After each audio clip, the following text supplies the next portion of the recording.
A paz do Senhor Jesus. Vamos ler a palavra em Gálatas. Carta de Paulo aos Gálatas, capítulo 4, versos de 29 a 31. Gálatas 4, 29. A palavra fala assim: mas como então aquele que era gerado segundo a carne perseguia o que era segundo o Espírito, assim é também agora. Mas que diz a Escritura? Lança fora a escrava e seu filho, porque de modo algum o filho da escrava herdará com o filho da livre. De maneira que, irmãos, somos filhos não da escrava, mas da livre. A palavrinha vai ficar para o final. Começar com testemunho. Eu vim para a obra aos 30 anos. Minha idade, se quiser saber, pensa num número, abaixa, mais para baixo, multiplica por 2, diminui 45. Pronto. Mas eu vim para a obra aos 30 anos. Aos 18, eu fui criado em berço católico, ia à missa todo domingo e fui estudar em Viçosa. Meu pai é procedente de lá e ia fazer agronomia, mas eu não fui adiante por causa da, como é que chama? Tinha uma matéria que eu esbarrei nela, não consegui passar, não é? E fiz engenharia depois. Mas estava lá aos 18 anos, era um dia ensolarado, tinha uma praça, a igreja, fui à igreja. Assisti a missa, olhei para as imagens, tal, saí de lá, falei, descobri uma coisa hoje, não creio em Deus. Descobri que eu não creio em Deus. Se Deus é isso aqui, eu não creio em Deus. Tirei o crucifixo do pescoço, falei, eu posso crer até em Deus como um ser superior, mas não creio em Deus. E prossegui a minha vida. Próximo aos 30 anos, quando, acho que um ano antes, ou por aí, já estava formado, já tinha meu carro, tinha meu emprego. Comecei a observar o seguinte e ponderar comigo mesmo: por que existe rico e existe pobre? Por que eu não sou presidente da República e alguém é? Não é? Por que existe doente e existe são? Por que tem gente sofrendo e outros vivendo muito bem? Tem uma verdade que eu desconheço. Falei assim, tem uma verdade que eu desconheço. Comecei a ler. Li mais de 30 livros sobre tudo. Devo ter aproveitado uns 3% de tudo que eu li. E por final, falei, eu vou ler a Bíblia, porque eu descobri que eu tinha um preconceito com a Bíblia, que eu achava que era tipo catecismo, que eu tinha pavor. E falei, bom, eu já li tanta coisa, mais um, menos um, não vai fazer diferença nenhuma. E comecei a ler. E me identifiquei imediatamente. Quando eu cheguei em Atos dos Apóstolos, não consegui passar. Não consegui passar devido às concepções. Oprimido. Voltei sozinho. Fui lá no Velho Testamento, vim embora. Quando cheguei em Salmos, não consegui passar. Não consegui passar nos Salmos também. Pulei os Salmos. Voltei depois. Aliás, hoje o Senhor me fala muito nos Salmos. Né? Tive até uma experiência, não vai dar para falar tudo. Mas, quando eu cheguei em Mateus, eu entendi que os sacrifícios que eu tinha lido lá em Levítico correspondia ao sacrifício do Senhor Jesus. Sozinho. Quando eu cheguei no filho pródigo, eu chorei. E cheguei nos dons espirituais. E falei assim, Senhor, eu creio, mas eu não queria que alguém falasse para mim, eu queria ter. E realmente tive. Na minha conversão, acho que eu já vinha me convertendo, né, na própria palavra, né? Foi no Manaim, porque nessa ocasião eu estava noivo, mas no final não deu certo, até devido à obra mesmo. Mas a irmã dela me levou ao Manaim. E veio um pastor,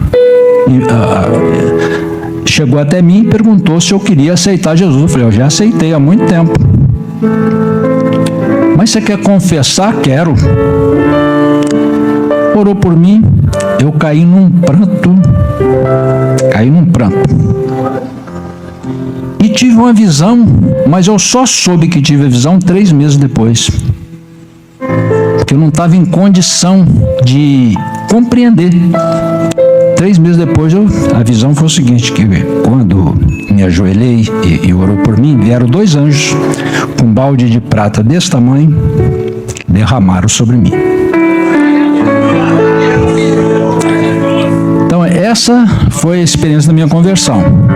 Nós estamos falando da evangelização, vou falar uma partezinha, não sei se foi o pastor Marcelo que falou agora, antes de ontem, no encontro, que citou, ide por todo mundo, pregar o evangelho a toda criatura. Foi, né?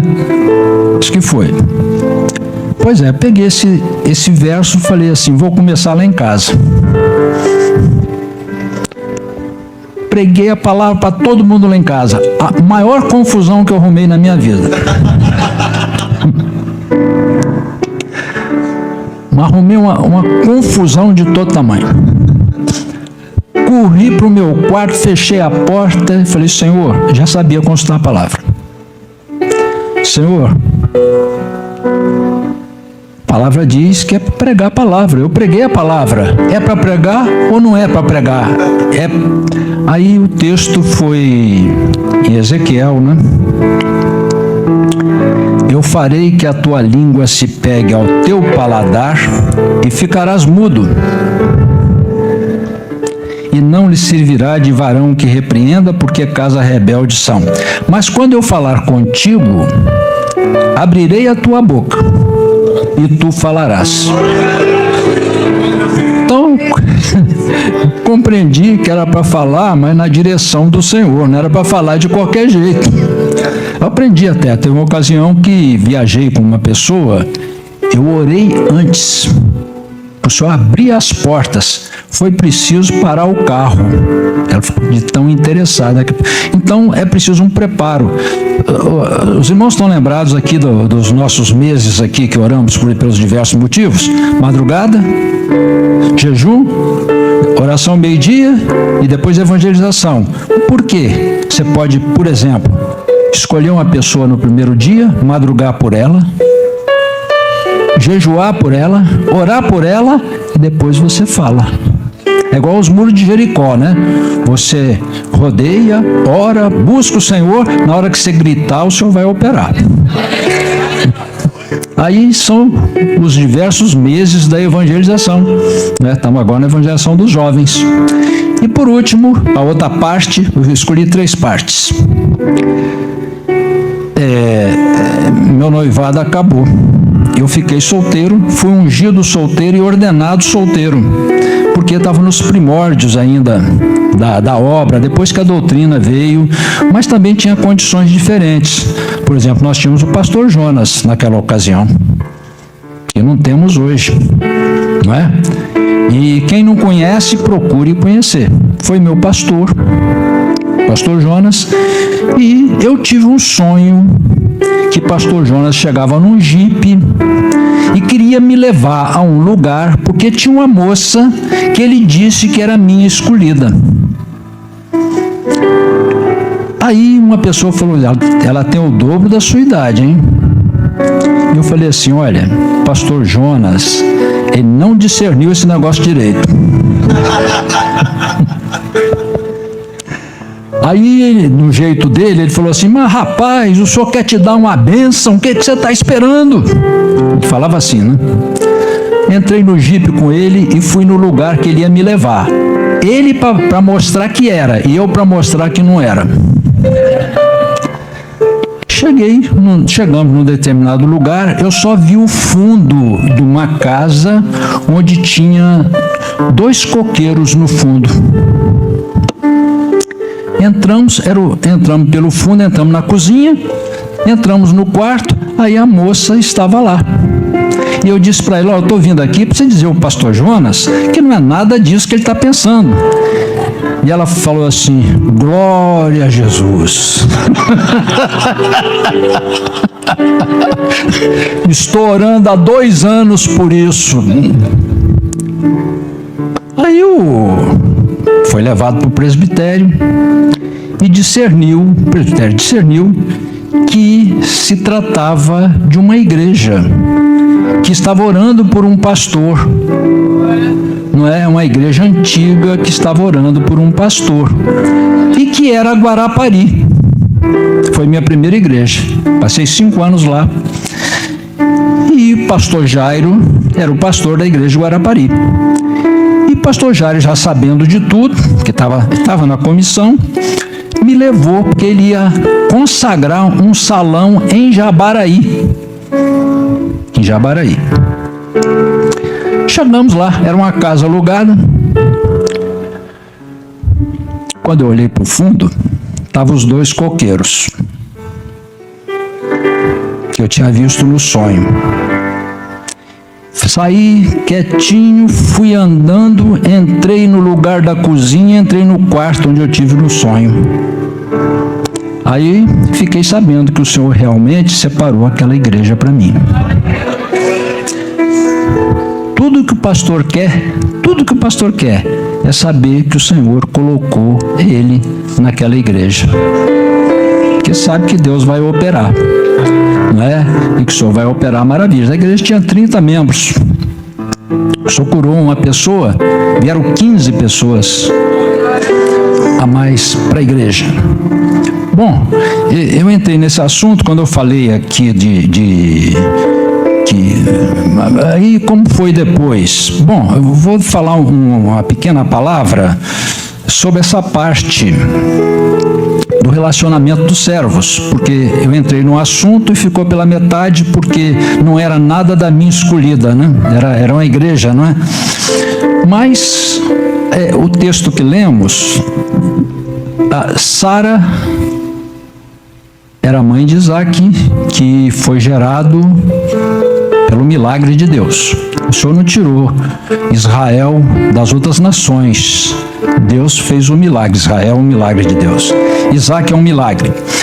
Mas Ismael nasceu naturalmente. Devia ter cerca de 12 anos quando Isaac nasceu. Quando Isaac cresceu um pouquinho, Sara observou que Ismael estava zombando de Isaac. Ou seja, estava com procedimentos mundanos e carnais.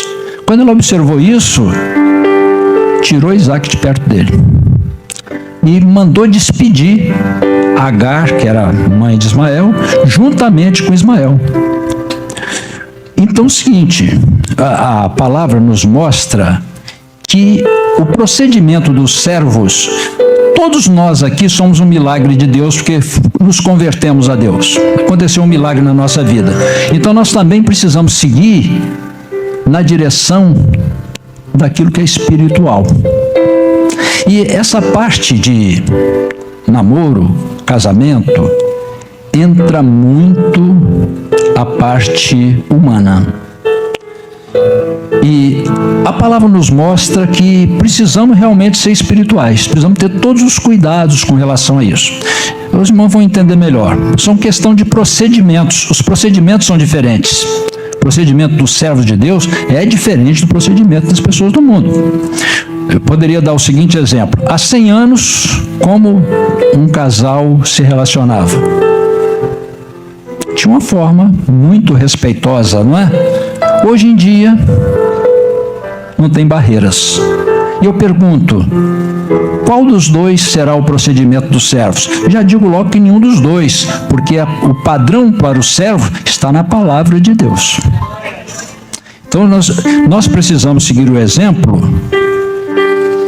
de Sara para com Isaac. Nós temos um procedimento próprio. O namoro no mundo é uma coisa, não serve para obra. Nós temos um outro tipo de procedimento. O casamento, o namoro na obra é uma direção para o casamento. Então é preciso que se veja todos os requisitos com relação a isso e agir no espírito. O mundo não é espelho para a vida do servo. Vou tentar achar aqui, a palavra é breve mesmo. A palavra é breve.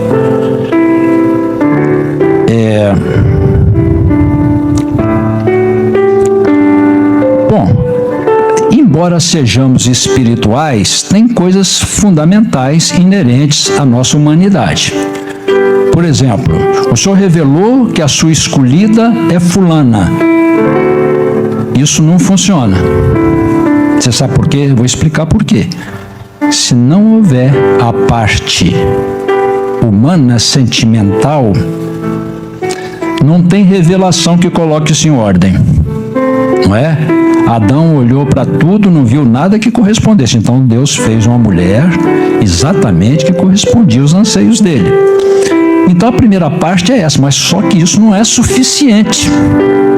É preciso depois buscar o Senhor, para saber se o Senhor está nessa escolha sua, que você pode, embora seja necessário, não é suficiente. É preciso que o Senhor confirme isso. E outra coisa, vai confirmar com os dois, porque é outro assunto que muita gente gosta de dar opinião. E às vezes até a revelação vem também misturada com opinião. Então é preciso que os dois pagar um preço, porque afinal de contas eles vão viver a vida inteira e quem vai carregar a carga serão os dois. Então não deixe ninguém opinar nisso. Os pastores sabem disso, né? Então vocês dois vão buscar o Senhor para que o Senhor diga se esse sentimento que vocês têm, natural, se o Senhor está nesse sentimento. Conviver a vida inteira, casamento na obra do Senhor, é um só. Palavra de 3 textos aqui para encerrar. Enganoso é o coração mais do que todas as coisas, e perverso, quem o conhecerá? Enganosa é a graça e vaidade a formosura, mas a mulher que teme ao Senhor, essa será louvada. Vale o contrário também. A casa e a fazenda são herança dos pais, mas do Senhor vem a mulher prudente. Que Deus nos abençoe.